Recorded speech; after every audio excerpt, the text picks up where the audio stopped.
cantando el distinguido músico y compositor, señor Arturo Crispín, que desde el cielo nos está escuchando.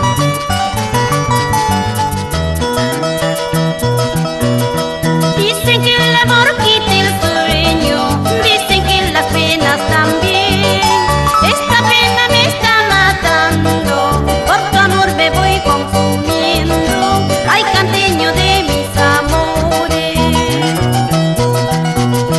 yo no sé qué haría por verte, por estar cerquita de ti, para estrellarte en mis brazos y decirte cuánto te quiero.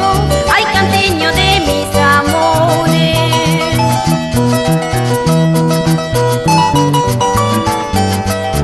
Rindo homenaje al recordado conjunto musical Flores, canteños lachaquinos de corazón.